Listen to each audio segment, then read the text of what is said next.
It is. I really, oh my God. I really don't understand how people can listen to their voice so much.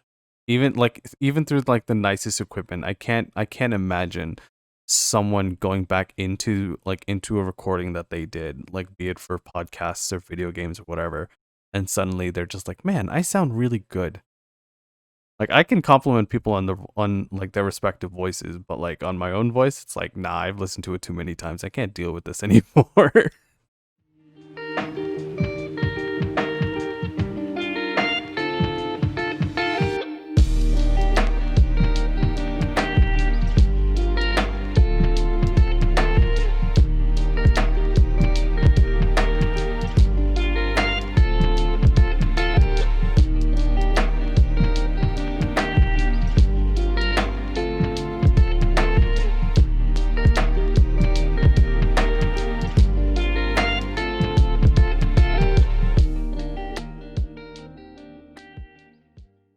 Hi, friends.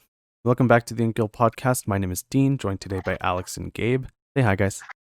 Hello. Hello. Cool.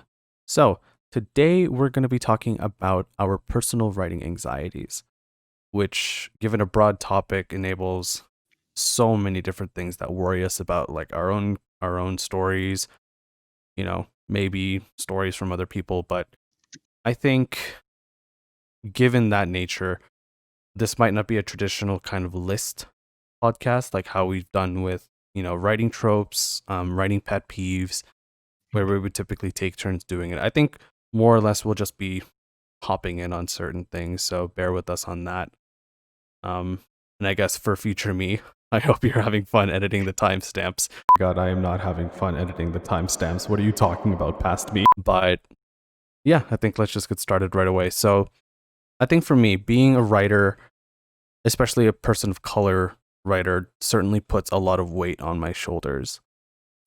And, keep in mind, I'm not published or anything, but that's one thing that definitely does worry me. Like, if I do end up being published, and especially if I attract a significant fan base, then odds are it'll likely be a lot of people of color too.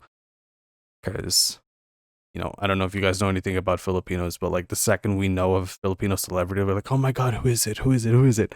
And then we figure it out and worship them for like a good amount of time. But knowing that and with that mentality, it kind of worries me with the kind of content that I put out in general, right? Like I want to make sure I'm setting a decent example for other people like me. And I say it's like a broad thing because obviously I worry about that a lot, and I'm pretty sure a lot of other people too. But being a Filipino creative writer, especially one that is writing,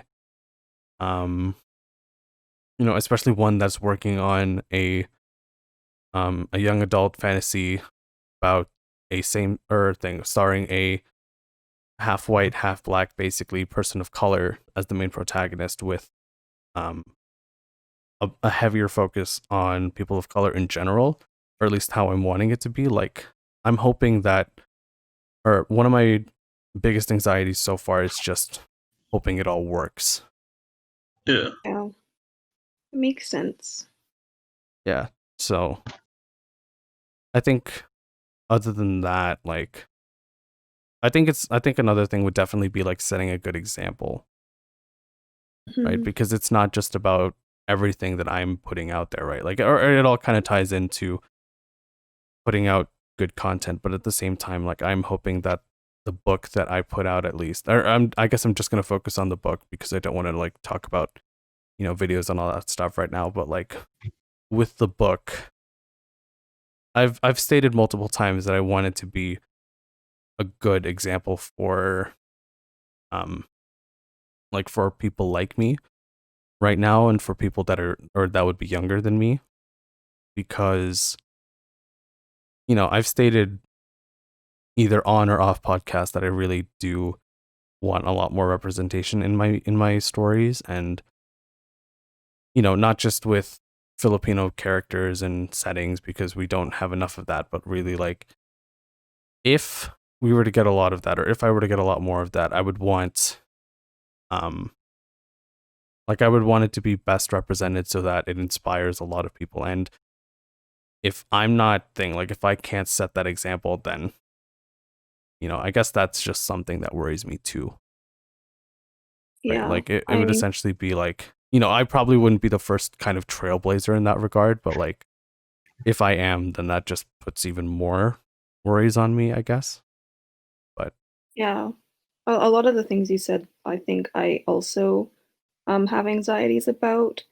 I mean, obviously, I'm not a person of color, but I also want to strive for more diversity in books and in storytelling in general. And so I'm really anxious about, making sure to portray those characters correctly, I mhm. guess.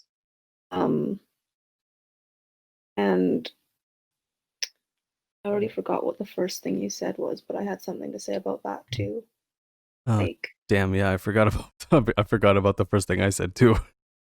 yeah, like, and then yeah, but yeah, I think that's my main point is like wanting to have diverse characters in your stories, in my Hmm. stories, and wanting to make sure that I do that in a way that's like respectful, especially because I am a white person, and yeah, finding I just want to be respectful. Sometimes it's something you don't even think about until it's too late. Hmm. Yeah, like often you can get so swept up in, creating amazing action scenes and creating like intricate magic systems, which, we'll get to, we'll get to that in a future episode. But I think at the heart of it, like for me at least, and Gabe, we can get your input on this in a second, but like it really, I think there's a bigger focus on like who exactly is leading the show at this point. In a way, like you can't, like it'll mean a lot more to a more diverse audience if it were someone with their skin color or their ethnicity being the savior or being the romantic lead rather than just another white person, I guess. And obviously that's not to like damn all white people, but that has been a pretty common thing in a lot of storytelling. I know I'm gonna agree with that. And I feel comfortable saying fuck all white people as a white person. So Yeah. Gabe, how about like you have anything to weigh on that or? Um, I don't know if I can say anything that hasn't already been said. And like, as far as the diversity pool goes, I'm probably like the least diverse member of this podcast. Uh, so I guess there definitely is like a strong uh feeling of like oh fuck, I really better like not be an ignorant little dumbass about some of this shit because I really don't know shit about a lot of shit. Yeah. Like I'm mixed, but you don't. I pass, so like you would never know it. So I've basically just not had the like any. I've never experienced any form of racism, and There's a term I'm for that, straight. white. I think that's white passing. White passing, yeah. Okay. Um. And like I've never been on the receiving end of any like homophobia or sexism. So it's like there's a sort of like I lack heavily in certain life experiences that would like uh apply to a lot of diversity. So there's always that big concern that like am I giving proper credence to like groups that I'm trying to represent in my stories that I am not a part of and I have no personal experience being a part of, Mm-hmm. like Yeah, it's and hard to. Sorry, go ahead. I was just gonna say like it's not like a impossible thing. Like there's documentaries and stuff. There's resources and there's all kinds of stuff that you can like read about and ask about and look into. Like it's not like a impossible to experience to learn about, but I don't know. There's always like that feeling that like that lingering feeling that I'm misrepresenting something that I have basically no understanding of. Mm-hmm. Yes, I relate to that a lot as well. Yeah, it's what I was going to comment on earlier is basically like it's hard to write for someone that you're not, if that makes any sense. Like as a Filipino person, I could probably, represent my voice as a Filipino, but when it comes to representing my voice for a half black, half white person, that's a little bit more tricky. And like that's certainly, tying it back, like that's certainly something that I have worrying when it comes to my main protagonist, Porter. Like she is, as I've stated before, she is half black, half white. And I so far have just kind of been writing Porter as I see her through, as I see her within the context of the world that I've built in, but considering how she is, or she ideally has a darker skin color, and how her mom is the black half to her, like I would need to account for, I would obviously need to account for the kind of, I guess just the kind of like role that entails, right? Because I can't just write. Yeah, I don't know where I'm going with that, but yeah, it's difficult basically writing for someone that you're not, right? Like you can't, as a, like if you were a white person, you can't exactly like, I think on your own you can't write for a person of color's voice. You could probably ask for, like you'd probably ask for their experience, right? And then go off of what you do that. But when you try to do it yourself, you would definitely need to do a lot of research. Yeah. Because just writing based on assumption like that can be dangerous. And that's Yeah, another that anxiety. never goes well.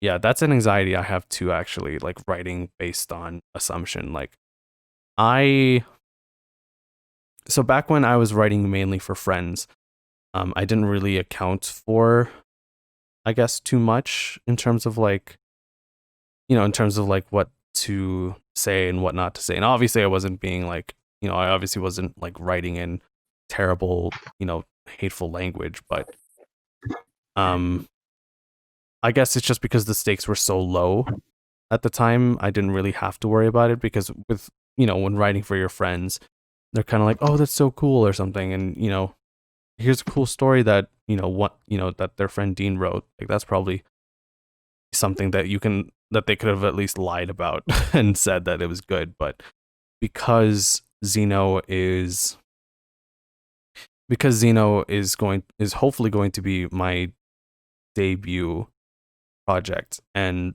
the thing that I want to be working on for a good chunk of my life. Like I can't always just make stuff up. I have to account for a lot of things, right? And tying it back into what we were talking about earlier on how you can't really write you can't write someone that you don't know.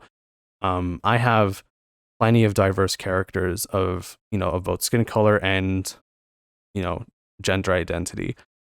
And when I eventually reach those points, I'm very much going to need a lot of critical and creative input on that, because I can't do that myself, right? Like I can only speak for my characters to a certain degree, I guess is what I'm trying to say.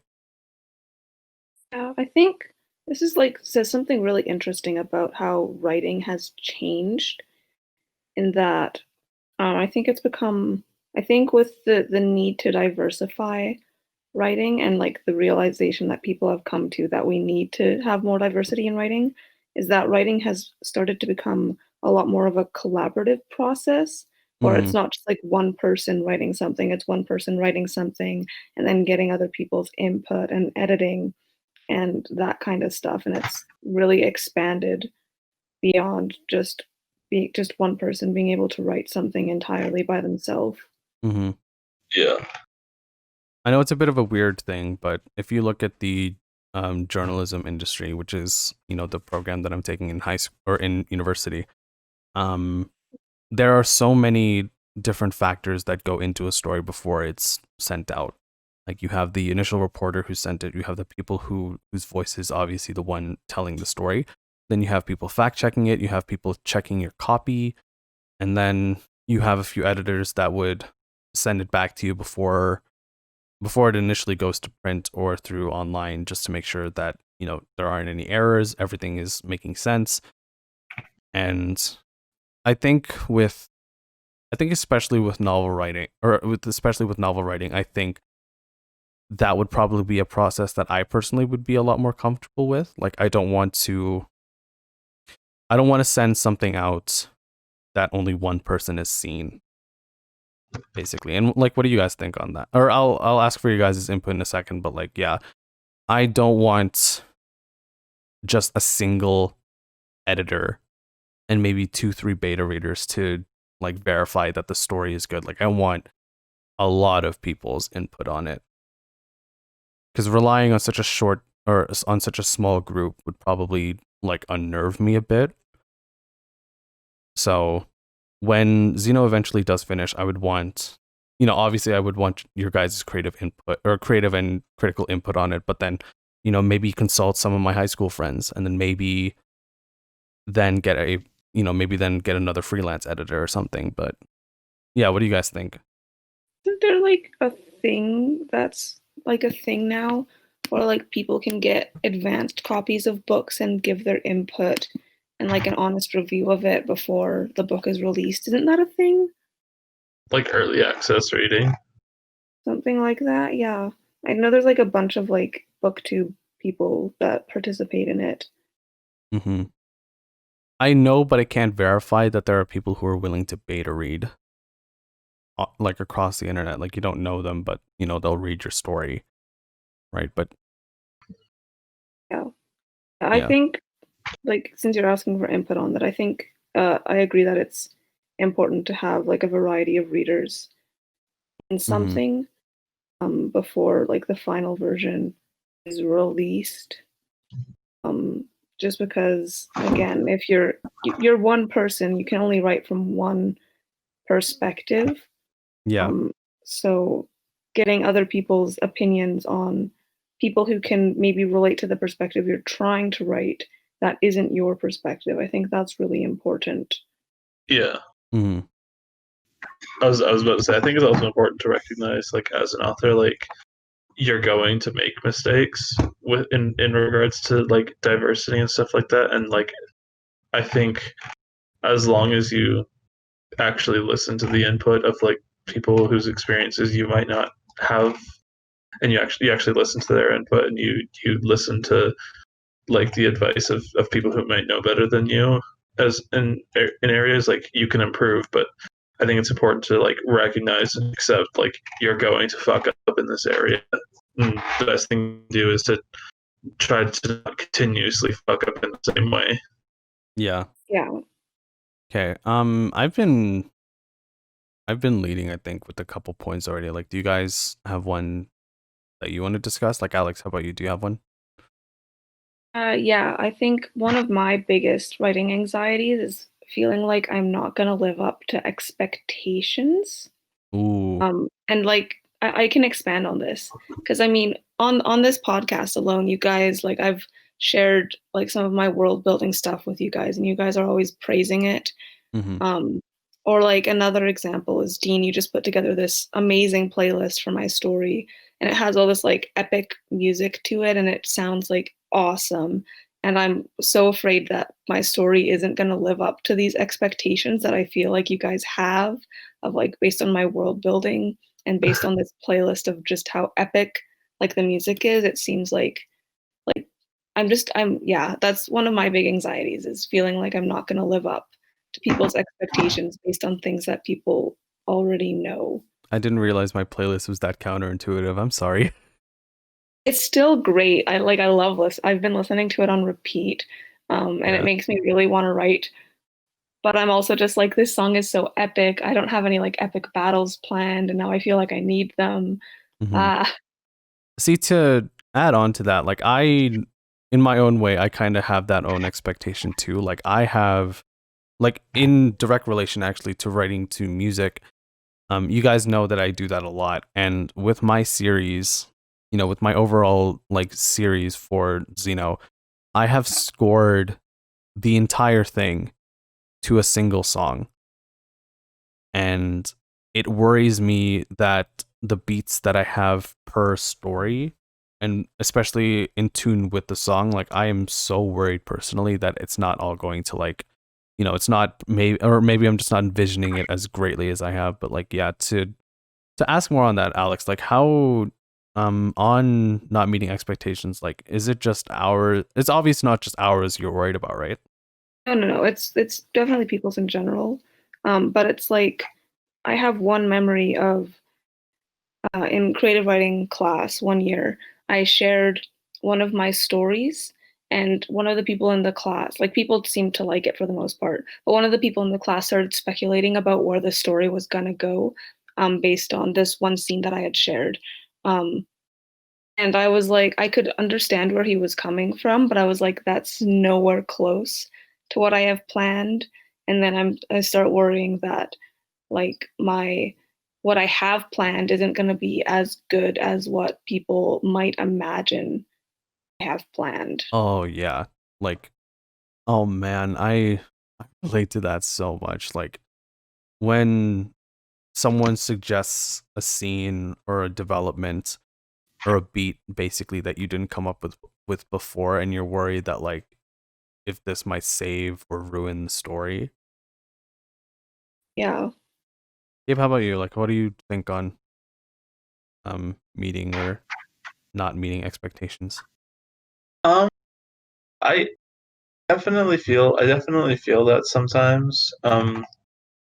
Because like, I mean, I'm not the securest in my own writing for sure, but I've definitely heard that a lot, that like a lot of people like my writing. I recently got a note back from one of my classmates on my on a recent short story I wrote. Uh, that kind of sucked, but like the note like ended with that he was saying that he wanted to be very upfront about the problems in it because he's used to me being an exceptional writer and he knows what I'm capable of. And I'm like, don't set me up like that, man. I'm only human. I'm gonna fuck.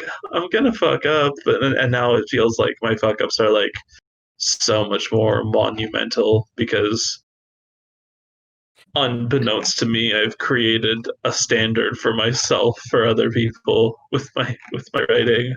Yeah, no, Yeah. exactly. That's exactly what it is for me. Can Where we I feel like actually explore that tangent?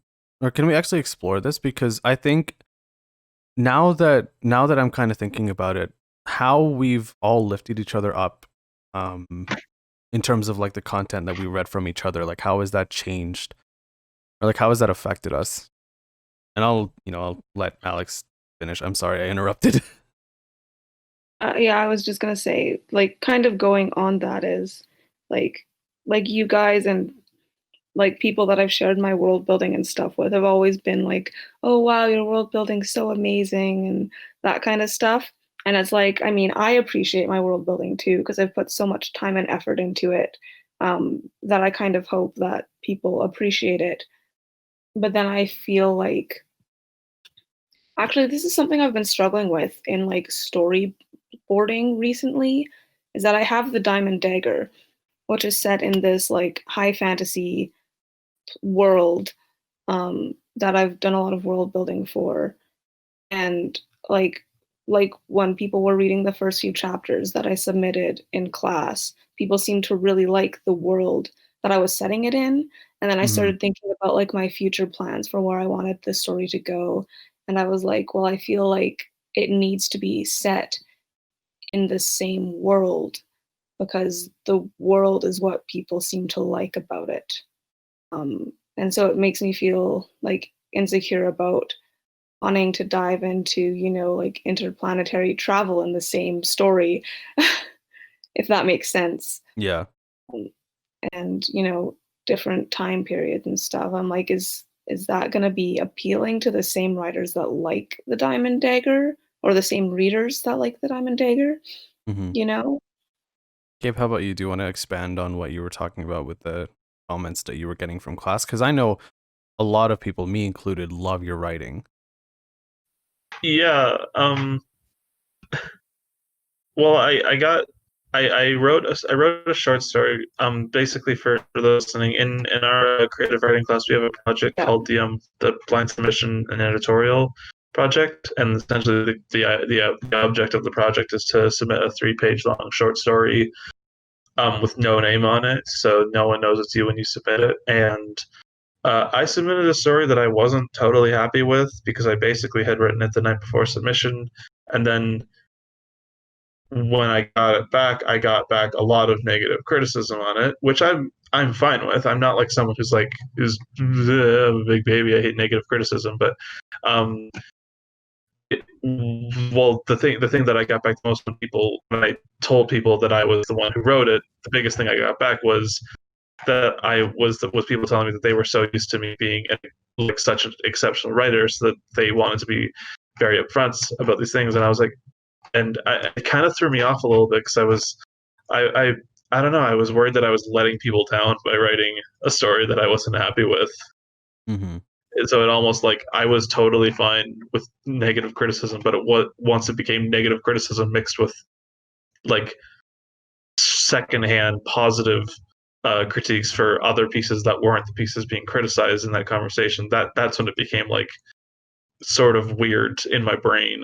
It's like disappointment on top of the criticism, I feel like, where they're like, I know you can write better than this. Exactly. Yeah. Exactly. Oh, yeah. That's so much worse than just negative criticism. I will gladly take negative criticism any day. I like bathe in pain and negatively criticize myself constantly. So I can take if someone wants to just rip my story apart, I'm glad to hear it. I'm sorry. I'm thinking on the thing. I'm thinking on the whole bathe in pain thing, and I'm thinking of Gabe like bathing in a bath of needles. Oh yeah. Oh God. Okay. No. Moving on. Needles. That's a terrible image. I'm sorry. I thought you were just gonna say hot water, like just boiling hot water. That's funny. I don't know what your threshold was, man. But no, but like I think it's when it became like I am surprised that you wrote this. That I was like, oh, I let people down. Fuck. Yeah,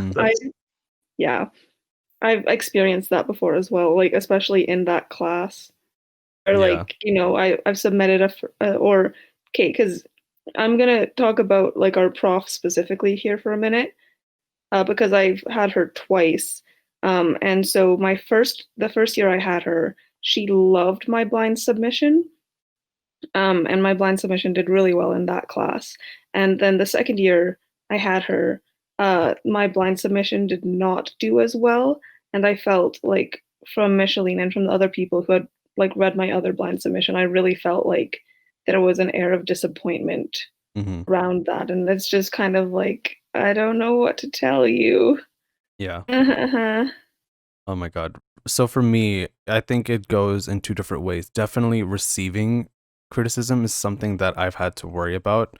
But I think also giving criticism, that's also another thing, because I'll get to the latter in a second, but basically I'm with Gabe on this. Like I would much rather take a whole bunch of negative criticism, which fortunately I haven't gotten many of. But at the same time, like I knew from the beginning when I wanted to take creative writing more seriously that I had to develop thick skin for the whole thing, right? Because there were going to be people who were going to be very critical of things that you like. There were going to be people who were going to be outright shitting things for stuff that you already don't like. So that's just going to discourage you even more. And for me personally, like, how is it that I can really, how is it that I can really overcome that? And definitely taking criticism is one thing, but I think for me, and I don't know if like Jessica or Brett back before I started crashing your guys' classes had ever said of the comments that I was giving, but like I like to be very thorough of my things. So like I like to, or as thorough as I can be. So like I don't want to just make sure that the things that I suggest and the things that I'm pointing out are things that you know about, but like I also want to highlight, humor and make sure that what I'm suggesting is not for you to change the whole story, like far from it. Like I want to make sure that as an editor, basically, that you know what you're doing right and what you're doing wrong. And I'm so worried about that because I've been told that I give some pretty good comments. And that just puts a little bit more pressure on me because I don't want it to feel like I'm writing your story for you by suggesting these things. Like I want your creativity and I want your ideas to come out right. So like do you guys feel that way too, or? Not as much. I don't think I've ever been told I give good criticism before, though. Mm-hmm. Yeah, I don't think I've ever been told I give good criticism. I think I don't think I'm good at giving criticism in general. So Have I I've looked at your guys' respective stories though at one point, right? yeah Yes. yeah Yeah. you go yeah. It's funny. I think I'm good at like saying that I like something, and I'm good at ranting if I don't like something, but I'm not good at like actually figuring out the reasons why I do or don't like something. Like if it's something I really hate, I can usually pinpoint the reasons I hate it and then like rant about those. But if it's something that I like, I can never like figure out the reasons why I like it, and I'm never good at pointing out like um grammar errors and stuff. Like I think Mm-hmm. that's something that I've noticed. I don't think I'm good at giving criticism because I don't know enough to give good criticism. Yeah, Mm-hmm. I feel that way a lot. I think for me, I find that grammar, like in terms of how things are written, like in terms of like punctuation and like the wording of like sentences and stuff, like clauses and phrases and all that stuff, I tend to find really instinctual. Um, and this is something I found has developed as I've gone through like creative writing classes and stuff, is that I'll know something is wrong, but I'm not sure like why it's wrong or how to explain that it's wrong or necessarily even how to fix it. Yeah. And then someone will like be like, "Oh, this is called a whatever," and I'll be like, "Oh," and then it makes sense. But yeah, it's so I feel like a lot of times I can be like, "This sentence feels wrong," but I don't really know how to explain how I know that. I just know that it's wrong. Mm-hmm. See, for Yeah. me, it's I don't want to be I don't want to be that kind of person, but I definitely do have a better understanding of it now than I did when I first started doing the creative writing classes. And I think that's kind of going back to something that you had mentioned earlier, Alex, relating to Micheline, because Micheline really did like she is such an influential person in my creative writing career that like everything she had been pointing about like grammar, syntax, using punctuation properly, and that I'll get onto in a minute, but like because I want my work to succeed so much, I was listening so thoroughly for a person or to a person that like on her end knew what she was talking about. So whenever I'm critiquing like something that worries me is if I make a suggestion and no one knows what the hell I'm talking about.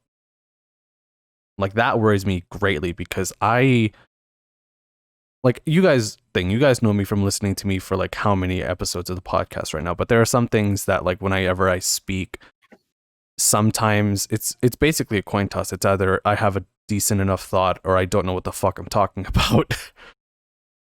But when I'm like actively wanting to help a writer improve, then I guess then I just get worried that like what I'm trying to say isn't getting across really well. Like if I'm telling someone to, use a semicolon here or like change up the sentence or something, like that worries me immensely because then the thought pops into my head like what the hell is he talking about? And then I answer that question in my own head again by being like, I'm just trying to help you. I'm sorry. Yeah, so you're concerned about like what other people are saying in response to your criticism.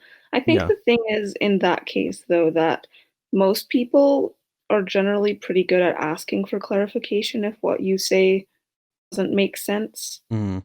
I know if you were trying to say, "Oh, you should try this," and I had no idea what you were talking about, I would just say, "Please expand on that." And like obviously not everyone's gonna do that.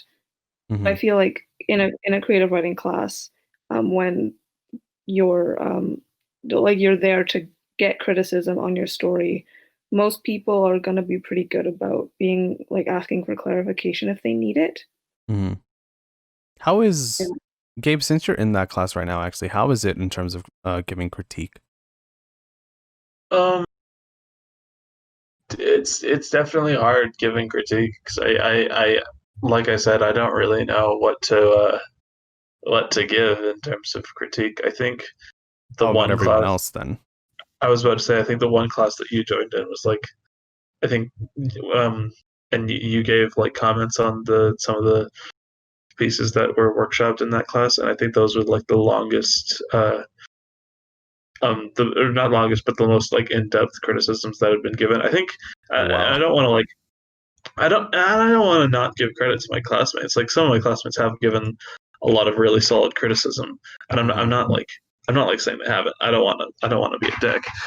Yeah. Um, no, but but I will say, like, I think you're a very in-depth critic on people's writing, and Thanks. like, Thank you. you, you like, like on Greg's piece, you were talking about. Sorry, maybe change the name of that in case he doesn't want to be outed. Just bleep that or something. Yeah. Um, uh, on that guy's piece, you were talking about like you started talking about world building, and then you went into a whole tangent about like perspectives in fictional worlds and how the protagonist is an important piece of a fictional setting Mm-hmm. because that's how you view the world. And that was like I was like, oh, I should be thinking about this. I should be fucking listening to this. This isn't my piece that's being criticized, but I should be like taking this down too. Shit.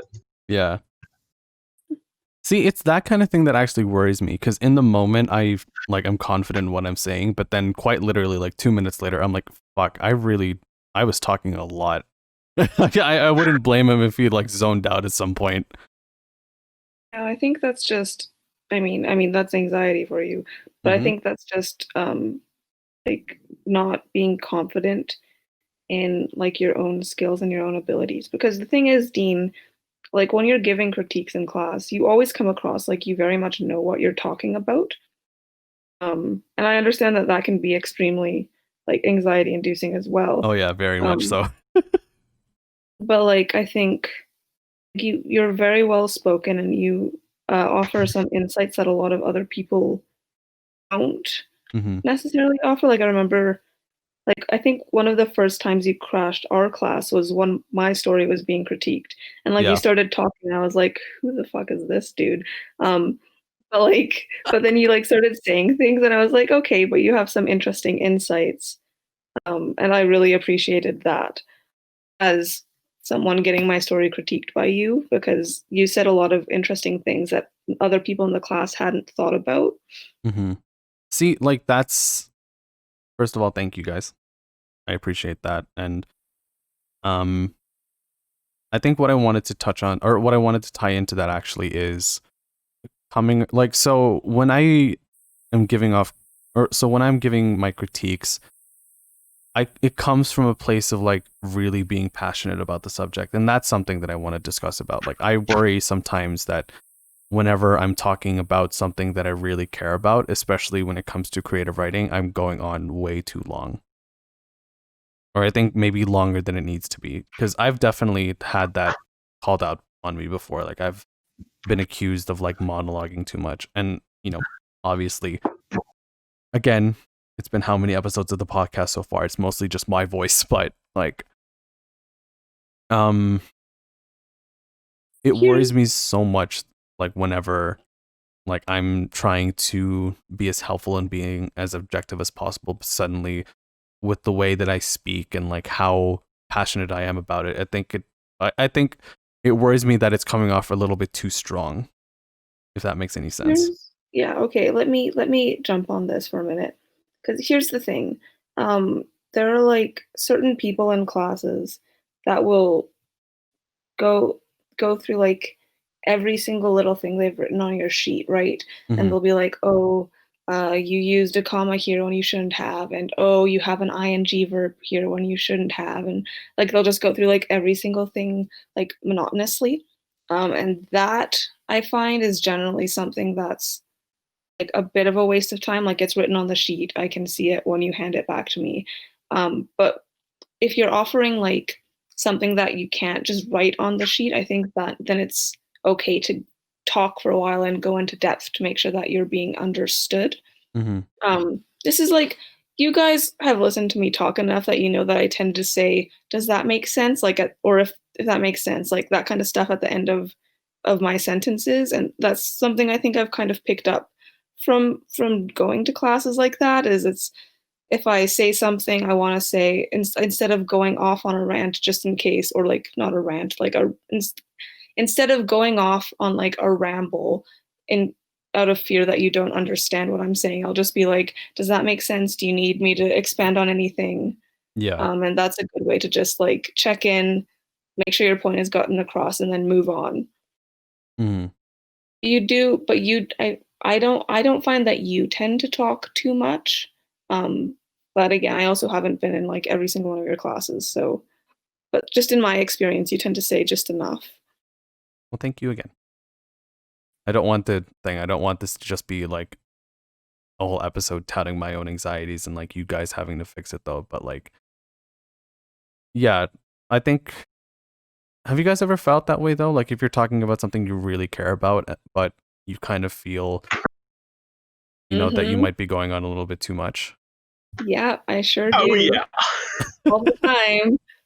I think I voiced this concern directly to you guys in like a in the group chat before when I was just I think I was just thinking I got it into my head that I was like because y'all know that I'm a ranter. That's my reputation. I'm not a monologuer. I just scream and yell. No, I don't. I'm not like a loud. I don't. I'd like to think I'm not a loud person, but like I just go on long tangents when I really don't like something, and yeah. Sometimes I worry that I'm just putting out like negative vibes and like just making myself out to be this ultra negative asshole who just has nothing to contribute but just negativity Mm-hmm. when I don't really want to be that person. I'm mostly doing it because it seems to make people laugh. So I'm like, oh hell yeah, I'll do it if it gets a laugh out of people. But like Yeah. I sometimes worry that I do it too often and I'm just garnering a image of myself and other people that I'm just the guy who rants and I have no capability to be chill or like have a normal conversation where I'm not just screaming about something. Yeah, I remember that actually. And like, I obviously can't speak for everyone that, tried to tell you that you weren't that, but basically like the key thing when or at least whenever you're ranting is that we know for a good majority of it that you're very funny. And that helps kind of, like you say things and in a very like I don't want to say outrageous, but everything comes off like pretty comedically good. Right. If that makes any sense. Like we know that as passionate as you are about these things, you won't, obviously again, I can't speak for everyone, but it feels like you wouldn't like hold someone or you wouldn't like hold it accountable for the rest of your life, basically. No, If that makes any for sense. Like yeah, we know you aren't taking it super, super, super seriously.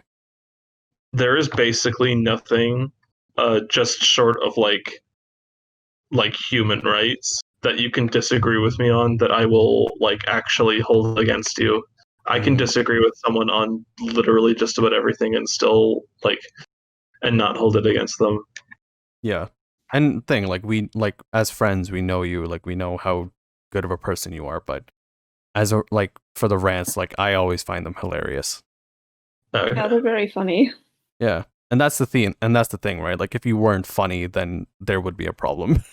Yeah, and it's definitely like an insecurity that it's just tainting my uh I guess image, not image, my like It's hurting your yeah I guess reputation. image.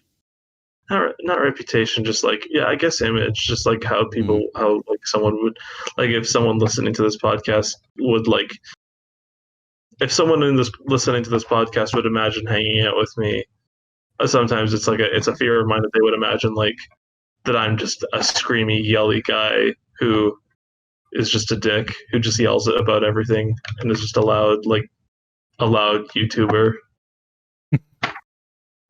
Yeah, well, I can tell you for one thing, you're definitely not a loud YouTuber. Because loud YouTubers really are pieces of shit. You're not like Tana Monjo, don't worry. Yeah. The difference between you and fun and like loud YouTubers is that you're actually funny. And you don't need to rely on the whole loud is funny thing. I hate those. I've really like grown a distaste for people like that, where they're just like screaming and stuff, but there's no like quality jokes in there. Yeah, same. Uh, I have a similar insecurity about like talking a lot about things that I'm passionate about, not necessarily in terms of like storytelling or even like critiquing stuff, but just like, do you ever just like start talking about something you're really passionate about, whether it's in a positive way or a negative way, and you just feel really like worried that you're really annoying? Oh Oh yeah. yeah, Oh yeah. constantly. Yeah, that's my thing when it comes, like, I'll rant about Riverdale any day of the week because that show is terrible. Um, but like sometimes if I talk about it too much, I'm really worried that I'm just going to annoy someone or people are going to be like, "Yeah, okay, we don't care. Yeah. We've talked about it enough times." Yeah. Yeah, if there's like I that happens a lot for me. If there's like a video game or a manga or an anime that I'm really getting into, like I will basically talk about it constantly for as long as I'm into it, and like I'm so frequently I have that lingering thought, like, am I just being like completely annoying, like a completely annoying asshole? I've been really getting into the manga Chainsaw Man over the last couple of months, and I have like I've I bring it up constantly with people, and I'm always like, geez, am I coming off as like a shill or like a dickhead right now with this friggin' manga? Yeah. Yeah, That's not, I that's feel obviously that. not like a, you're coming off as annoying, but like, I I was agree. going to say, oh, is that an answer? No, I'm sorry. No, it's not. But no, Alex, I definitely agree with you. Like, I think for me, because storytelling really is like, I think it's become like so much of a passion recently. Like, I worry so much if I'm going on about like, the characters of like a given story or like the plot or like the world building or anything. I worry so much if I'm being too boring, especially with the details, because like even though I know how to keep a person hooked basically on a story, like, through like fluctuating voices, pauses and all that stuff, like I still worry that people aren't going to be as interested in it as I am. And while I know that to be true, like I'm hoping that, or at least like it's been in the back of my mind that like even we could be sharing the exact same interests, and how I'm reflecting those same interests is just coming off as annoying. Yeah, I do that a lot, but it's just, I I don't know. I just, you get really into things and you want to talk about it and you want to share them. And I think the solution to that is just finding people that love you enough to tolerate that. Yeah, Yeah. Or alternatively, I guess finding people that because I have one really good friend of mine that this is literally what we do is like one of us will get really passionate about something, we'll like text rant each other, and then the next day the other person will do the same thing, and it's just like a back and forth, and it's like even if it's not something that we're personally like super invested in, there's just still something about getting into like that kind of conversation with a friend that's really like almost cathartic. Oh You're yeah. just like, yeah, let's get mad about something together, you know? Mhm. Or alternatively, let's get really excited about something together. Yeah. It's always really fun when you find someone to like text rant with each other about certain things. Like, the whole supernatural thing that happened last week. I've been text ranting one of my friends about it like since that happened, and he's been responding in kind, and it's just really fun to be able to have something that we can talk about that way. Yeah. Yeah, it's nice it's nice surrounding yourself with people who either understand or are trying to understand because they love you. Yeah, exactly. See, the solution to everything is love. That Yeah. was the answer. Not love triangles, but love. Love triangles aren't love, they're just They're petty not. drama. Yeah. I don't know. Can I actually list that as a trope for later actually, or can I actually okay, hold on. I'll save that for later actually, but I do want to ask like Gabe if there is another one that you wanted to point out or Another insecurity. yeah, another anxiety or insecurity that you have about, being a writer. I think I'm generally like I'm all like more. I think I've been talking a lot, but like as a writer, I think in terms of literally writing, I'm always insecure about like um about like how should I phrase this? Um, whether or not it feels like like a personality is coming through in my writing.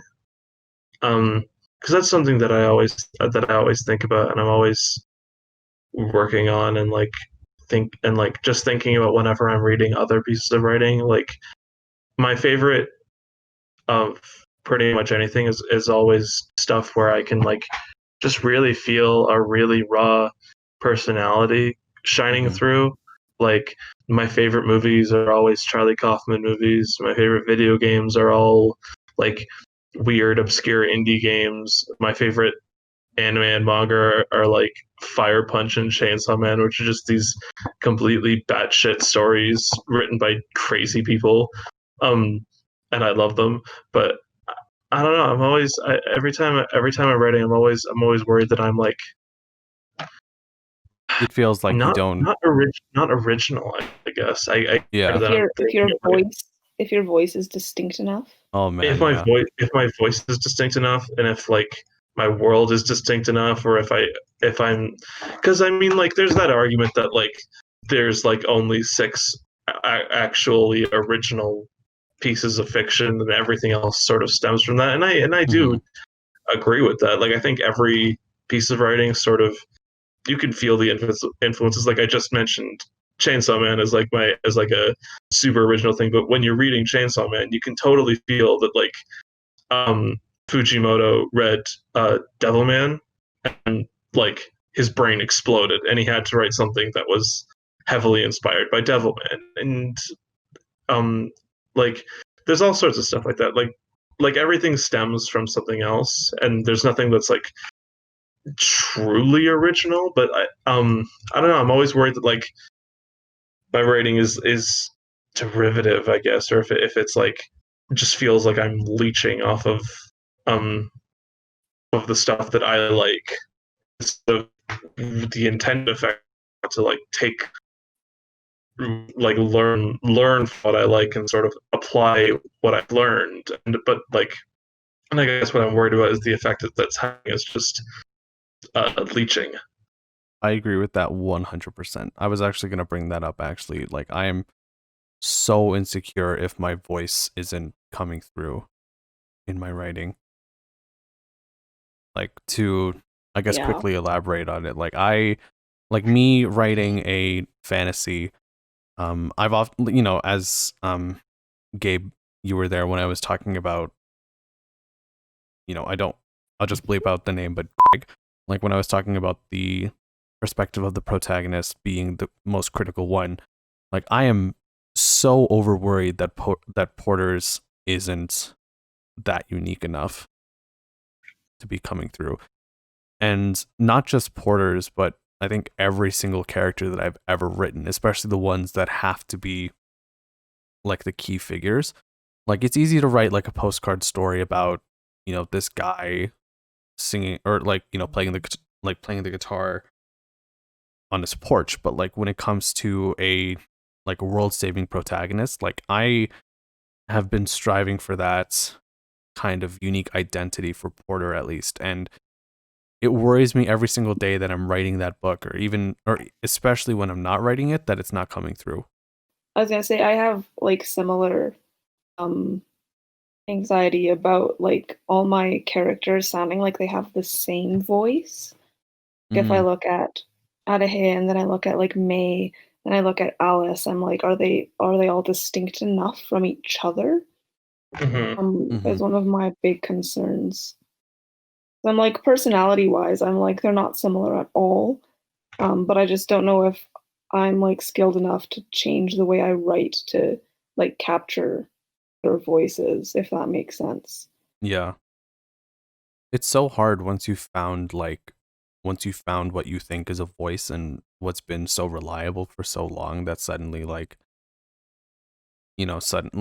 suddenly when you're trying to like write from a different character's perspective, like you kind of worry that like it's all kind of sounding the same. Like I've thought about that too with Porter and Magna, because at one point early on in the draft they were simultaneously both very distinct from each other and also very similar.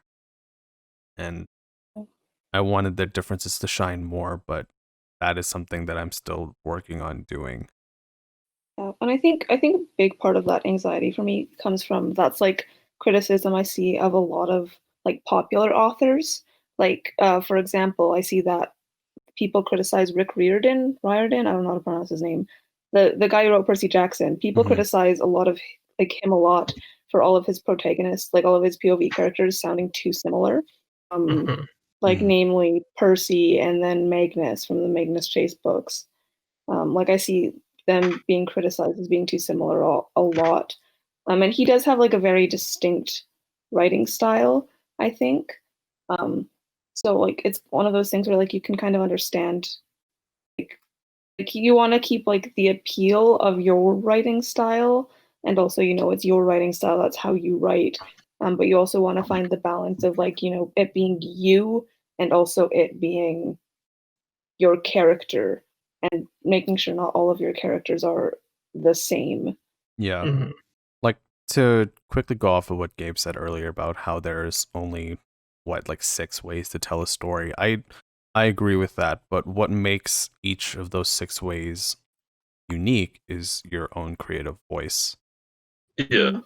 right? Like through writing, drawing, whatever. Like you are the sole reason behind it, and it doesn't really matter if the hero's journey has been told 100 times. If you have a compelling protagonist to carry an audience through it, then people won't mind.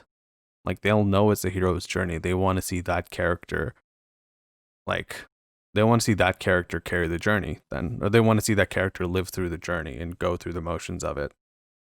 Yeah, and here's the thing, like we've talked about tropes and stuff that we don't like on this podcast, but like tropes exist for a reason. Like people like them, and that's Mm-hmm. why they get like people like them to the point that they get overused. But they're still like people still like them. People still liked them at some point. People still do like them. It's just a matter of once everyone does it the same way, then you get bored of it. But like, I mean, if someone wrote a really compelling love triangle, I would read it and probably enjoy it. Or like if someone, um, I've shat on the sorting house trope, but if someone innovated on that, I'd probably think like if even they were like saying that I'm going to innovate on the sorting house trope, I'd be interested from the beginning, Yeah, right? And exactly. whether or not I'm satisfied or disappointed, that's all for later. But I was just gonna say that's kind of what it is. Is there's only so many ideas, and good writers figure out new things to do with those things that already exist. hmm you guys got any more? Because I have like a few smaller ones that don't really need too much elaboration. Like one thing for me is that I'm anxious whenever I'm punctuating. I say it's a small thing because it's so nitpicky, but like when I've been conditioned to think that I've been conditioned, but especially by Micheline and from other um from my other classmates, that punctuation really does either benefit or flat out destroy a sentence or momentum or something. And whenever I'm adding in a period or adding in a semicolon or adding in quotes, even, like, I'm always worried that is this working out as well as I think it would be? Like, especially when it comes to periods, because with the book that Micheline gave us for my intermediate fiction class, it gave us a whole thing on like breaking down punctuation, and periods were definitely like, yeah, okay, so think of periods as like a show stop or as like a momentum stopping thing. Like as soon as a period hits, that everything from the periods from the period to the beginning of that sentence, like that'll be a crucial detail. Or at least that's how I like to think of it. And keeping that into account can be difficult for me because I don't want to obviously splice them all over, but when I do, I want to make sure that the moment works, Hmm. I guess. Yeah, Mhm. punctuation is, like I said, I find punctuation generally comes pretty intuitively to me. Um, Mm-hmm. but like, yeah, in my experience, it's always like, I feel like I should put a semicolon here, but I'm still going to double check how to use semicolons to make sure I'm doing it right. Is something I do a lot. Mm-hmm. Um, Also, in my experience, people are fine with periods. It's commas that people don't know how to use. Oh yeah. If periods are like, I think, if to talk quickly through music notes, if periods were a full rest, so that's four, like maybe 4 seconds worth of breathing or of resting, then a period is like half of that, or a comma is half of that, and that could sway your momentum either way. Like, it's you could have like a run-on sentence where everything is happening at once, but then when you add in, I don't know I don't know where I'm going with it basically, but like, yeah, like it's so it's so interesting punctuating for a creative piece, because for analytical pieces, like when we're doing essays and shit, like that's pretty given. Like, we know when to start a sentence, we know when to end a sentence with a period or a comma or whatever. But when it comes to creative writing, it's a whole lot more different, I think. And Yeah. that kind of difference is something I'm still trying to understand. Oh, well, it's something you can have fun with, but it's Oh yeah. also like, they say you need to know the rules before you can break them. Mm-hmm. Grammar and punctuation, especially, is something you really need to know how to use it before you start playing around with it. Which is why, I wish my high school and middle school teachers actually taught us grammar instead of just expecting us to know it. No shade, but um, yeah, actually, You not throwing any shade, that's fascinating. shut up, Dean. It's like the sky Um, is suddenly purple. I mean, purple's not that unusual a color for the sky. Oh my But god. anyway, back to punctuation. My high school drama teacher actually taught us something really interesting, and I wish I could remember all of it. But it was in terms of like, especially in terms of Shakespeare, because when you recite Shakespeare in drama, there's like certain ways to say it and stuff, and it was Mm-hmm. every type of punctuation can be replaced with like a certain phrase. And I think the period was that's it. So you'd say a sentence, um, Yeah, that makes sense. like this is a sentence and there's a period, that's it. And then you just put like a that's it after there's a period instead of the period. And that kind of like trains your brain to like read Shakespeare how it's supposed to be written. And there was like one for like all the punctuation, but I don't remember all of it anymore. But it Mm-hmm. was it was really interesting, and I think that's uh related to what we were talking about. Yeah. It's just, yeah, it's figure out how to use it and then start playing around with it because it's something that you can have a lot of fun with. Mm-hmm. Yeah, because like basically, creative writing is an art form, and if you were to compare it to like a painting, how you punctuate is basically how you it's basically how you paint. Like for a painting, do you like, pointillize everything? So like, do you just create a whole bunch of like little dots? Do you use longer strokes, brush strokes? Which brush do you use? All that stuff. And ultimately, the end result is your own, right? So with creative writing, how you punctuate kind of helps thing. Like I think it's not just like how you craft sentences that helps distinct, or that kind of helps like with your voice, but it's also definitely how you punctuate. Because you could be like the kind of, I guess you could be the kind of writer that like punctuates a very key impactful moment that adds a lot of suspense or anything, or like when to keep drawing in momentum, or like pull it back at an appropriate time, right? Mm-hmm. And like personally for me, that's been a worry whenever, and thing, I won't spend too much time on this, but like personally, punctuating is a lot more difficult when the story is a bit slower. Like if I'm doing exposition or if I'm doing world building, like I tend to kind of get lost in the details of a sentence and then suddenly don't know where to stop. Yeah, When I it mean, comes to that's interesting. when it comes to action scenes, like I know I've gotten a grip of like writing very succinct details, or like keeping the action very tight, but like when it comes to when it comes to writing details, I think this is another thing, or this is another insecurity that I have, that I feel like I'm overindulging a little too much. I actually find it interesting that I think we write like in opposite ways. Like I find that I tend to be a very slow writer, and that I prefer writing like slower scenes and like long drawn out like detailed scenes over action scenes. Mm. So that's just an interesting, or opposites there. Yeah. Well, see, the problem, like the thing is for me, because I used to get critiqued on like, my world building being really good, but then suddenly the action scenes were lacking. So I had put more focus on action scenes, and I've found a good rhythm for it. But suddenly with the world building now, it's like, okay, I have to not overindulge.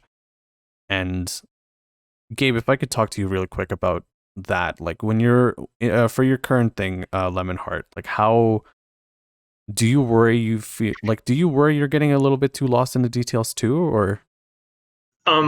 That's actually something that I struggled with heavily on one of the pieces that I workshopped, because action is something that I've always sort of struggled with, because I think in a more like definitely in something with fantasy or science fiction, I can work around some of the problems that I might have with writing an action scene, because there's certain like realism limitations I can get around. Mm-hmm. But I think when I'm in Lemonheart, it's basically this like crazy teenage boy fighting against armed soldiers. So it definitely became a lot more difficult to sort of work around realism there, and like try to work a realistic scenario in which this like teenager would win against armed soldiers, uh and like from the workshop I still sort of messed it up a little bit. So it's definitely action is definitely something that I've struggled with a little bit. Yeah. Yeah. See, like then overindulging, like it doesn't always, with our own insecurities, it doesn't always tend to be, a bad thing, right? And I'll praise Alex for a little bit here, because, her and I just insult each other a lot lately. But, I'll give her rightful credit. When she world builds, there is so much there is so much depth and so much creativity behind it, that like I don't think in that aspect overindulging is ever a bad thing. Okay, but if I had like 5 pages of explaining like the trees and what they look like and like the ecosystem around the village, you'd probably get bored really fast. I hope you don't do that. I don't, but I probably could if I wanted to. Yeah, I'm just saying, for what you've given, it's good. But please do Okay, not thank do that. Don't. I mean, I'm sure there's someone out there that would find that interesting. Yeah, but I think that I'm joking. I won't do that. there's a difference between giving someone a piece of cake and then pouring a whole bunch of sugar on top of it too.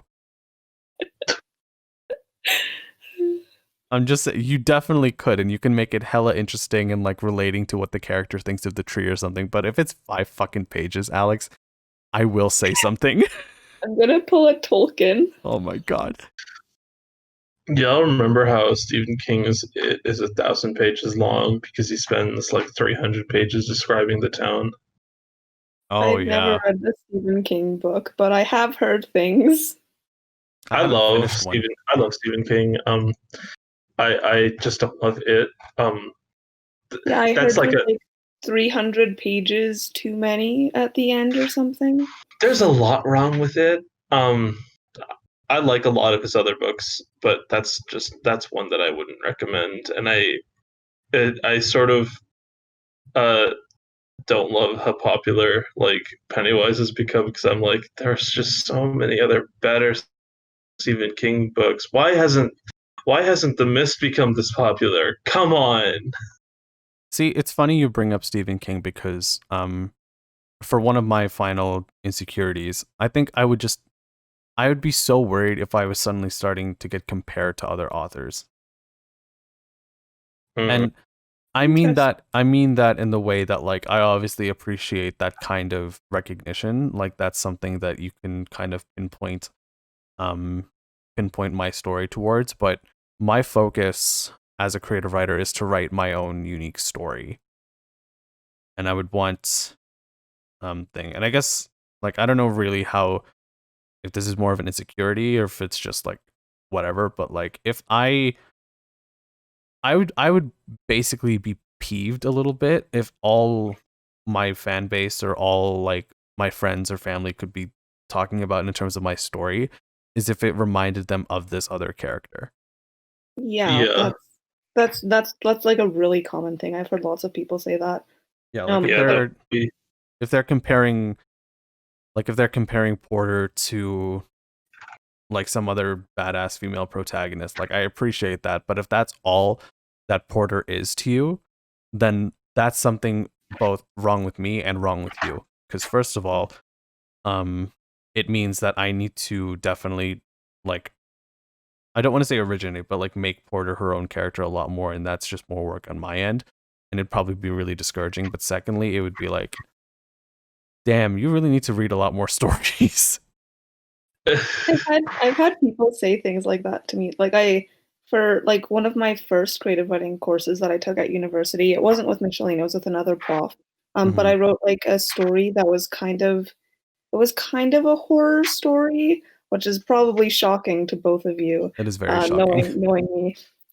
And yeah, I'm gonna say kind of a horror story because it's not really, but like a lot of people were like, "Oh wow, this reminds me of Stranger Things," or "Oh wow, this reminds me of It."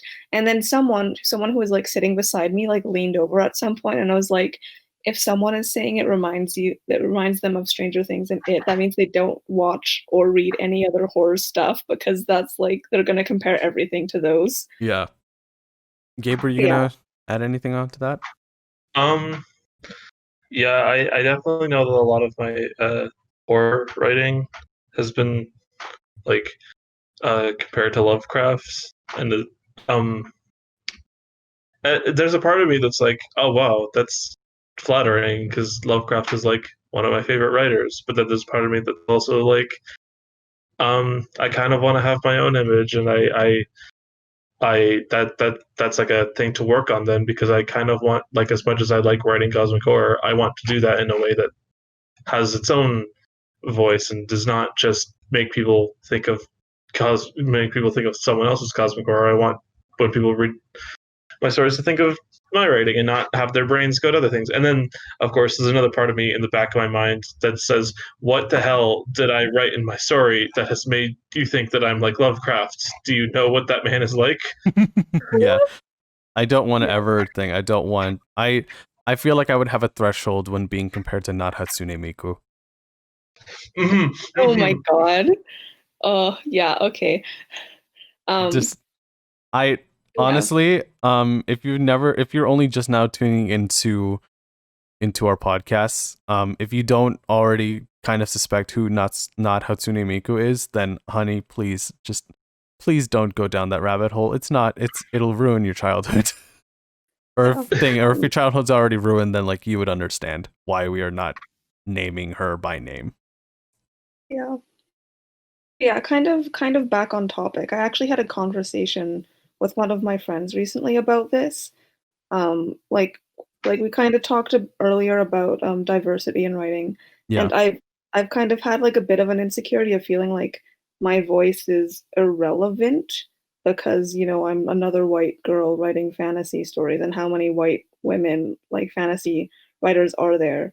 Um, and my friend, like jokingly in response, went, "Well, it seems to be working out for them." And then I start thinking about like all the like white women writing fantasy YA novels, and the first people that come to mind for me are people like Cassandra Clare and Sarah J. Maas. And like the first thing I said automatically was, I don't want to be associated with those people, um, because y'all know my thoughts on them. Um, but yeah, Oh, that's I do think I? that. Cue a compilation of Alex shitting on Sarah J. Maas. Oh my god, I I'm need to sorry. do that at some point. I need to do that at some point. Yeah, but like that so for me, I definitely understand where you're coming from, where it's like I wouldn't want my stories to be compared to either of them. Yeah. And even if I was compared to an author that I loved in that same genre, it's still kind of like, I mean, like there's a point where you're like, oh, I'm glad that you like this other author. You can like see the influence of this author that I like in my writing. That's really compliment. Like that's I'd actually take that as a compliment. But Yeah. then when it gets to the point where it's like that's the only thing people say, that's when it becomes like uncomfortable. Yeah, because like we had set out, like I think the three of us, we had basically agreed that we wanted our own voices to be heard, right? Like in terms of our writing, like we wanted our own characters, our own settings, our own everything to be as original as possible to a degree, right? And Yeah. you know, I'm basically just summarizing, but like there's nothing wrong with having compare or with people making comparisons. It's just suddenly when that's all that they're doing, that Mhm. is either at the fault of them or most damningly you, because then Yeah. you know, because then it's like, okay, well, personally I just wrote a whole other story that already exists, and if that's all that people are seeing, then it's not my story anymore, and I'd feel Yeah. like shit. Um, Yeah. to any aspiring younger writers listening to this, the best advice I can give to avoid like trying to be compared to someone else, is think about how you would describe your story to others.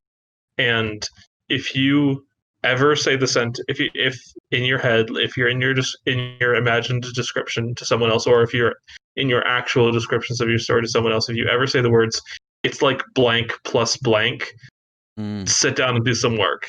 Because if your premise is that it's like a thing you like plus other thing you like, then that that opens the door for problems. Yeah, I Yeah, second that. you're just gonna end up with something like Yandere Simulator, and everyone's gonna hate you. why Yandere Simulator? Why is that the comparison you made? Because I've been watching videos about Alex, I am Come on. shocked you even know. It is close to 11 o'clock in our recording session. We are not talking about anime right now. We are wholesome. Oh, we're not talking about anime. We're talking about Yandere Simulator. This is a revelation, actually. I would imagine you, Alex, having the furthest knowledge from it. No, I watch too many videos of people shitting on Yandere Dev because they're really funny. Just on a off note, have y'all seen Yandere Dev band speedruns? They're so funny. Yeah. They're so funny. I wanted to take part in it. Yandere Simulator is going to come out before Cyberpunk. That's my lock of the week. Can you Yandere imagine if said- Yandere Simulator was finished by the end of 2020 and that would just complete the year, like come full circle? Oh we my got God. Destiel, we got a fucking pandemic, we got, I don't even remember what else happened this year. It's been a long year. And then just like end of December, Yandere Simulator is finally released. Could you imagine? I promise you, from my perspective and my perspective alone, the only game that could potentially save the entire world if Cyberpunk 2077 ends up sucking is Yandere Simulator finishing. Yo, There is Yandere, you listening to this? There is no game out there that could possibly like ever like there's no game that could like meld or like mend the wounds of gamers' hearts if Cyberpunk sucks. Anyway, sorry to bring Gabe, that am I up out of canceled? nowhere. Oh my Gabe? God. Oh, What's up? am I canceled for saying that? You are not canceled. You are correct, and I support you in saying it. Okay, thank you. In fact, I support you so hard. I hope Yandere Simulator comes up for Cyberpunk. Wouldn't that be just a riot? I mean, we still got a few weeks until the year's over. Anything could be possible at this point. Yeah, like I said, Yandere Simulator coming out like actually instead of just the demo would just be like the cherry on top of the burning garbage dump that is 2020. Yeah. Those are two great examples of what we were talking about earlier with expectations. Okay. But like okay, but like the actual reason I brought it up is because that's what Yandere Dev has been saying is like, oh, it's like Persona and Hitman combined into like a high school situation. You hear that, everyone? That was not just a pointless tangent. We have reasons. We have That's literally what my brain went to when Gabe was saying that.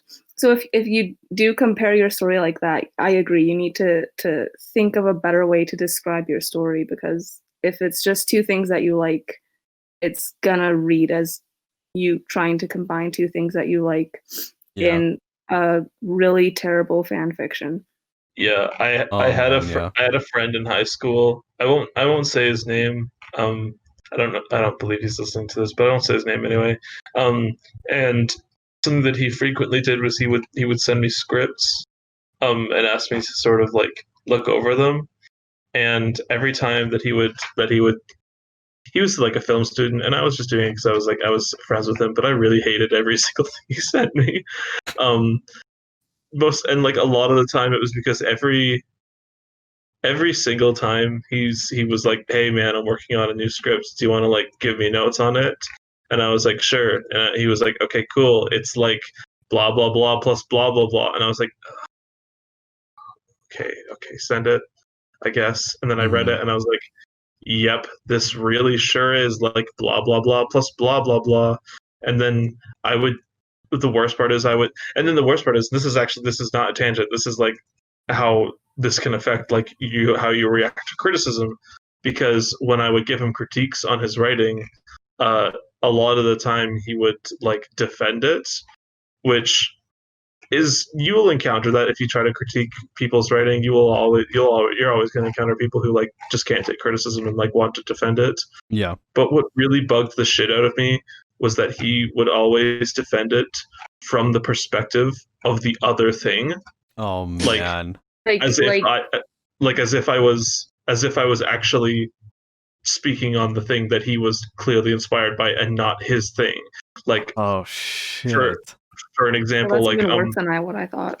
One of the stories that he sent me was very transparently inspired by the movie Before Sunrise. Have you guys ever seen that movie? No, I don't think so. It's not coming to mind, no. Okay, so never even heard of it. The general Before Sunrise is one of my favorite movies. I've seen it like a billion times, but I would highly recommend it, even though it's a romance movie, and I traditionally don't really like romance movies, but it's an exception. I'll look it up right now. The premise of Before Sunrise is that this American guy and this French girl, they meet on a train in Vienna, and then he has to, I can't remember if he has to leave on a train the next morning or if she has to leave. I can't remember what the exact is, But the essential idea is that it's literally just them hanging out in Vienna for a 24-hour time span, like cut down into 2 hours.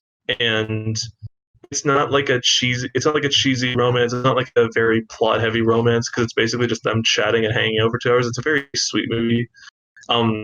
And every when I tried to critique this guy on his scripts that was very heavily inspired by it, he would constantly bring up, well, blah blah blah worked in Before Sunrise, and they did blah blah blah in Before Sunrise, and I was like, you haven't written Before Sunrise. You've written something that's totally different, and aspects of it don't work. So, like, don't bring up Before Sunrise in your defense, and don't write based on the premise of like, I'm gonna write something that's similar to Before Sunrise. Mm-hmm. Yeah, I 100% agree on that. It's so thing like it's there are probably some writers out there that maybe that's your starting point. Like if you want to try writing something that's based off like the Dark Knight trilogy, or if you want to write like an action franchise based on like the Dark Knight trilogy, or like if you want to write romance movies that's like Before Sunrise, like there's nothing wrong with that. Mm. It's just that suddenly when if you want to be a successful like writer in your own right, like start writing your own original like characters, settings, all that stuff. Yeah, I think this is something I can relate to a lot because like I've been open about the fact that I wrote fan fiction when I was in like middle school. And like openly, a lot of my original stories started out as fan fiction that I got kind of carried away with, and then I replaced the characters with original characters, and look where they are now. So like, and another thing, because imitation writing is a really good like practice when you're a creative writer, is to like, if you don't know what that is for people listening, it's like when you try to imitate like a writer's style. And I like these are like the kind of things that you like get published necessarily, but it's a really good like practice is to try copying another writer's style, seeing what aspects of it you like. And it's a good way of like digging into like the like the skills that people use and like the way other people write. And then you can find things that you like, things that you don't like. You can figure out how to do certain things by doing this. And it's a really good writing exercise, and I recommend writers do it. But when you're trying to get something published, you should be writing your own original stuff, because again, otherwise it's just going to be, oh, this is the story that's like Before Sunrise, or this is the story that's like Twilight, or whatever, Yeah. Mm-hmm. Yeah, like ultimately once, and this is coming from the perspective of 3 creative writers that want their own original voice heard, right? But I think just in general, like there's a reason why not Hatsune Miku and Cassandra Clare and Sarah J. Maas have very distinguishable characters and writing styles, is because it's their own. Like it's the reason why theirs is a standard that a lot of people either start off with or like foolishly try to replicate at every turn. It's because it's working for them. And I mean Cassandra Clare's Mortal Instrument story or series did start out as Harry Potter fan fiction. I just want to throw that out there for people who don't know that. Oh my god, Alex, we really need to do like for season 3. We need to do an episode just like I think the first 2 episodes, or like maybe the first couple episodes of the season. We need to do like just shitting on the authors you don't like. Good. Yeah, but, Cassandra Clare. So you don't need to get it out of your system for real. Yeah, Gabe is getting so annoyed. I'm not annoyed. I'm just like, okay. Well, the first thing is I need to read Throne of Glass so I can start contributing. Because every time I hear someone bring up Cassandra Clare, I'm like, wow, Cassandra Clare button. Time to open up another tab and just not talk for the next 30 minutes. Yeah, I know. Sorry. Yeah, That's all I wanted to say about her, and then Dean continued. It's his fault this time. okay, fine. I'll take the bullet this time. But yeah, no, just yeah, like obviously she does have a distinct voice now, because her writing she's obviously pretty popular, but like again, imitation is Yeah. the greatest form of flattery, and it's a good exercise. Yeah. But if you want to be like a writer with your own voice, If you want to then be the copying other person, people, yeah, if you want to be the copying other person people that is like, not the way to go. yeah, if you want, I guess, sorry for talking over you, but like if you want to be the person that people imitate, then gotta find your own voice. Yeah, I would definitely say don't be afraid to feel like you're inspired by something that you like. But what I would suggest is like if it's a movie or a book or something, don't just read it over or watch it and try to copy what it does, but try to read it from the perspective as like as a student trying to write an essay on it and see if you can like wrangle out what exactly it is that you like about it, not necessarily exactly. what the story does, but like why you like it. Mm-hmm. Yeah, because I mean, like you were talking about this movie, what was it, Before Sunrise or something? Yeah. And it's like you said yourself it's in a genre that you don't usually like, but there's something about it that like stands out to you anyway and makes it one of your favorites. So yeah, I'm gonna agree with that and say if there's something you like, if there's something that you're inspired by, like break it down, figure out what it is that you like about it, and figure out how to incorporate something like that or something similar into your own writing. Yeah. Ultimately, it just takes practice, but once you find what works for you, then it works for you, and then over time it'll change into something that really works for you, right? Like, I can say of my own writing style that it's something that is working for me, but it's not the one that I would take to the grave, basically. Like, it's bound to change, but at least I can call it my own. I feel like we got really off topic at the end here. Yeah, the fall of the conversation started when we mentioned Yandere Simulator. I'm sorry. It's fine. Okay, so if there's not any other ones that we can bring up, then we can start, closing. Yeah. I think that's it for me. Do we have any like quick fire ones? I've got nothing. I'm trying to think if there are any. I already said it before, but my quick one is to like I would be, I don't know if it's really an insecurity, but I would kind of take it as an insult at this point if I was compared to not Hatsune Miku. You did say that. Yeah, I already said it, but I'm just stating that so that it's fair enough. I would also take offense if I was compared to not Hatsune Miku. If I was compared to Hatsune Miku, though, I would be pleased. I would truly rather, as much as like the catalyst for that was me bringing up Lovecraft, I would truly much rather be compared to Lovecraft than Hatsune Miku. Yeah, because at least with Lovecraft, he's gone now. Yeah, dead. We still have to deal with not Hatsune Miku. And hopefully by the time, like, if this ever blows up, that, I can, yeah. What we've said is dated and, like, she's better. I can live with the security. Oh, I can live with being compared to a man who was racist as a result of being in a closed environment surrounded by other racists, more than I could being compared to a racist turf who is surrounded by people telling her not to be that. Yeah. At that point, it's on you. Come on, not Hatsune Miku. Come on. God damn it. Yeah. I was gonna say I have one really quick one as well, which is sometimes I write things that like make sense to me, but then I fear that like they don't make sense to other people, I guess. Yeah. And I mean that's just like figure out how to write better, I guess, but I feel that way too. Especially when I'm talking. Yeah.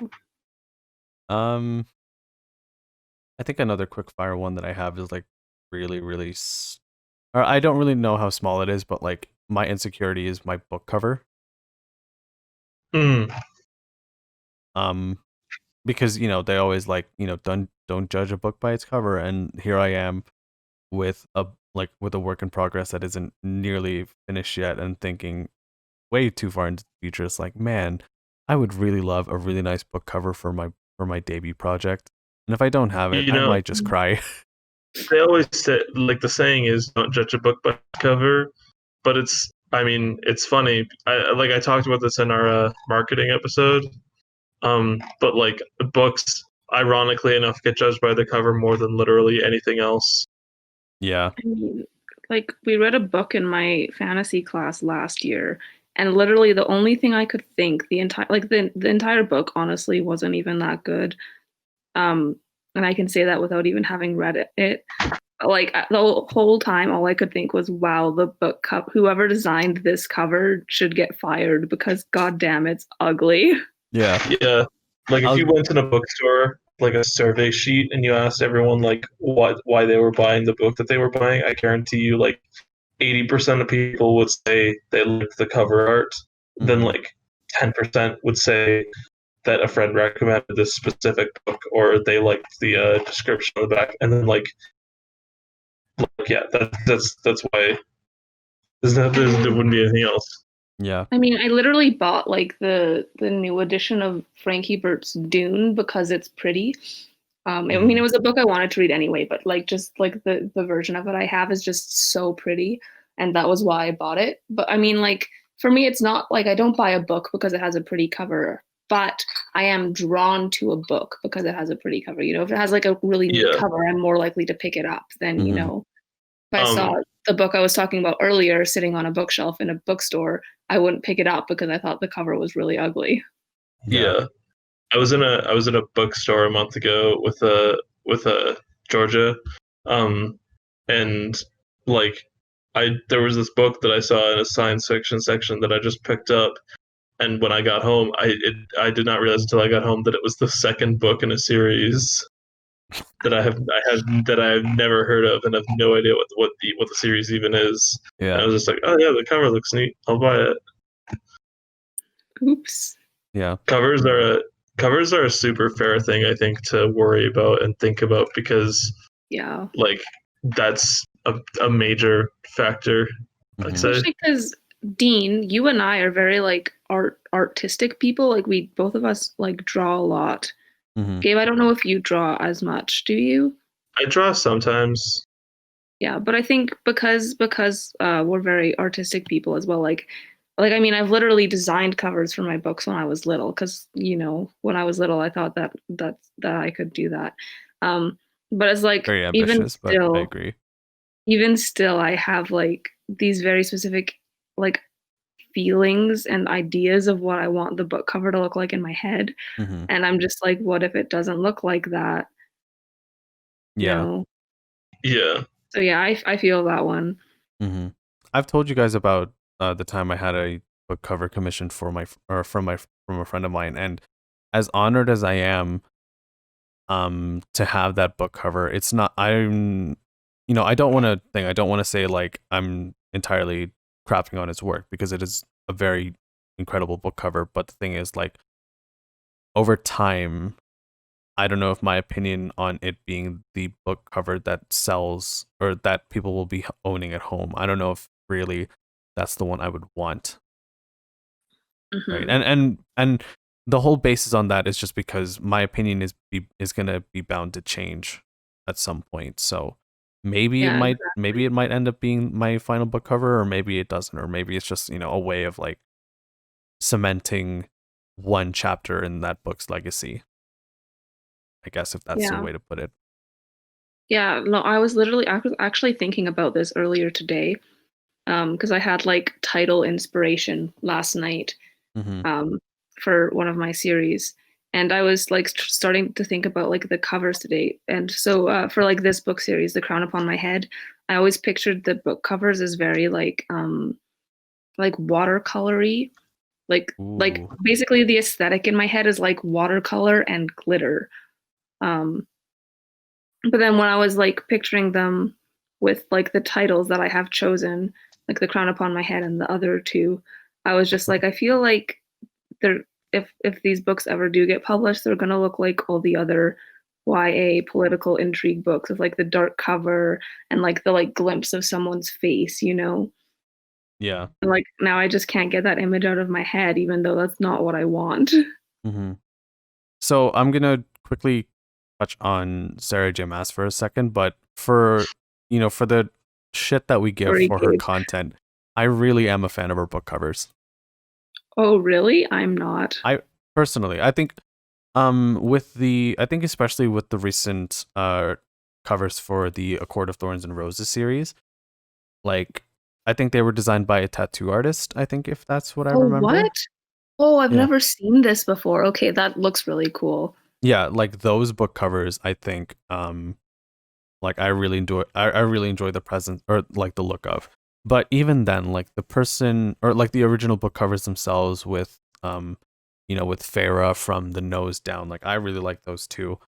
The Throne of Glass book covers I really like. I think the covers that I love, like I absolutely love though, are the collector's editions of the books, because then there's no it mainly just focuses on the artwork, and there's this nice black and gold that I'll put in the chat. Yeah, Lee Bardugo has like special editions of her Grisha trilogy. And like I follow her on Instagram, so I see like the special editions all the time, and they're so beautiful. Mm-hmm. But yeah, I think it's really funny that you're saying that about Sarah J. Maas, because my one friend who convinced me to read her books was like, I know the covers are ugly, but the books are actually really good. Oh wow. And that's how he sold them to me. Or sold them, yeah. Yeah. I don't know. I just love like content aside, just looking at the book covers, like the one that really kind of caught my eye and the one that like I loved from the beginning was Sarah J. Maas's Crescent City. I love that book cover so much. And I think it's just because of the color palette, like if you guys can see on the Discord, like it's the color palette, how it all blends together really well. And there's an alternate version where there's a lot more, I think, bronze and a few more hints of blue. Like, yeah, book covers sell. They really do. That one, her Crescent City one, I'll admit that one's really nice. Yeah. Like, yeah, the Throne of Glass, the original ones, and I think like the remakes, like first remakes or whatever. Because when books get popular enough, they have like 7 different covers. Mm-hmm. But I just do not like them. I think like the proportions of the people look really weird. Yeah, fair enough. There's I can't never mind. I don't know where I was going with it, but yeah. Man, we really put some time into a thing that was originally supposed to be a quick fire thing. Yeah, you guys got any more quick fire mentions or? No. Yeah. No? All right. Well, then I guess we'll call it for tonight. So, for everyone listening, thank you so much. Thanks for tuning into another episode of there's already like we already go on tangents, but this one, because there was no set structure from the beginning, holy hell. Glad you all listened to that. Anyway, you can find all of our social media down in the description below, both for the InkGuild and individually. Thank you to everything and everyone that puts their effort into this project. And I think because we were so focused on anxieties, and our worries and everything, for our final wrap up, let's spend a few minutes just complimenting each other on our works and our writing styles and whatever. And I guess I'll start. Alex, I love your world building so much. Like the depth, the attention to detail, just how I already mentioned depth, but like just how fucking expansive it is. Like there's a reason you're still called God of the Multiverse in our server, and I hope you don't change it for a while. But that while that is your biggest strength, like I love the look of Aleje. I love the fact that you have your own unique language. And and you're still developing it. And when we eventually touch on a magic system, I'm inevitably going to love that. And Gabe, for you, I love just how creative your stories are. Like whether you're doing post-apocalyptic or science fiction, or maybe like a postcard story or anything, like you always you always tend to deliver something special, right? And whether or not you were 100% down for it or not, like I am almost always down for it. Your characters are always larger than life, but not complete caricatures. And your writing style is hella amazing. Yeah. Thank you. I'm gonna agree with everything Dean just said about you, Gabe. And I'm also gonna say your writing style is always really like you always make me laugh when I read your stuff, which I really appreciate because comedy is really hard to write, and you pull it off really really well. And you also have like really creative horror and like stories that like don't utterly terrify me, which I appreciate.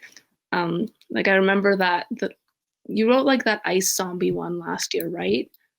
Yeah. Yeah, that was amazing. That was such a cool story. So yeah, your writing is always awesome. And Dean, I love like your passion for writing and how like how committed you are to like I'm so impressed by your ability to commit to like writing one thing at a time because I can't relate to that at all.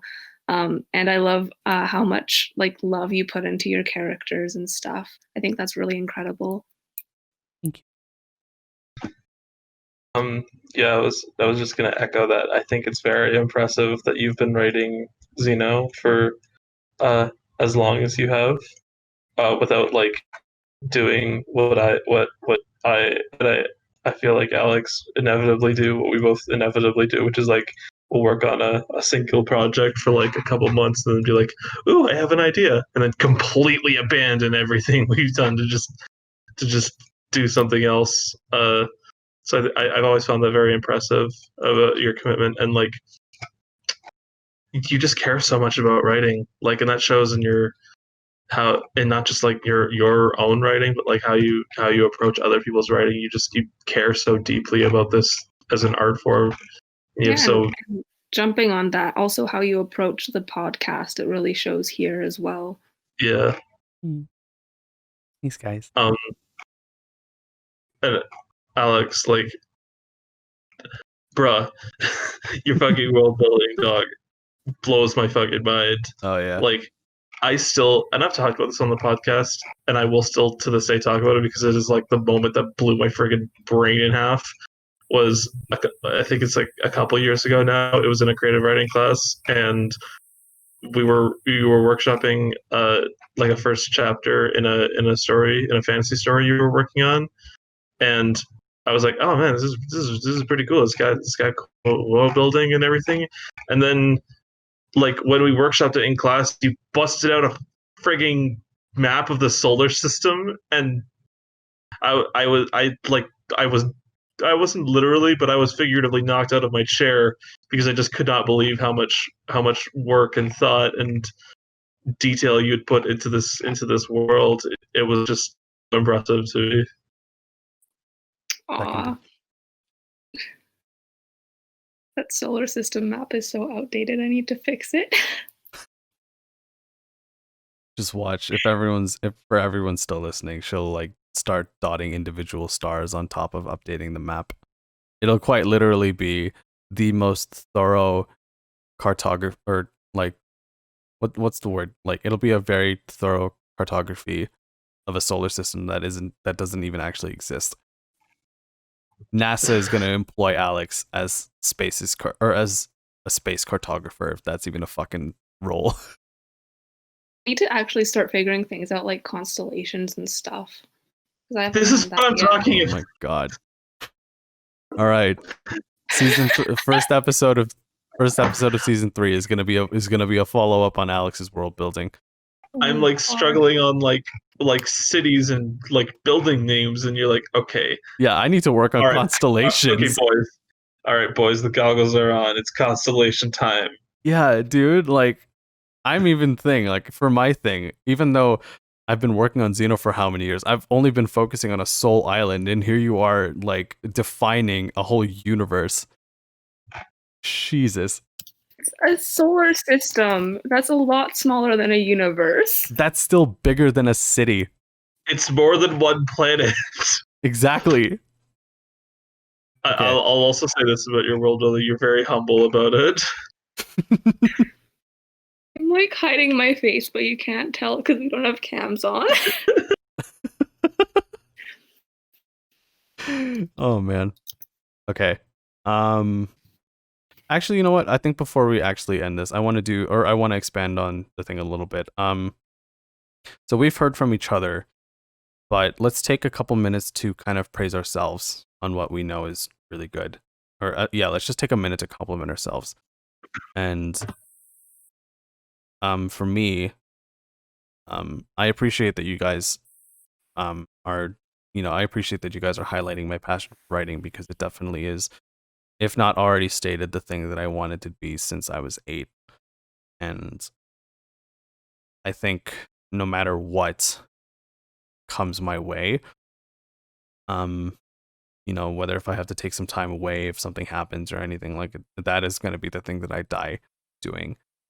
And I'm hoping that, and I'm proud of myself for the progress that I've been making so far. Like, giving comments, knowing really to expand on different perspectives and stuff, and being so thorough. Like, it's a style that works for me, and I'm proud that it's working.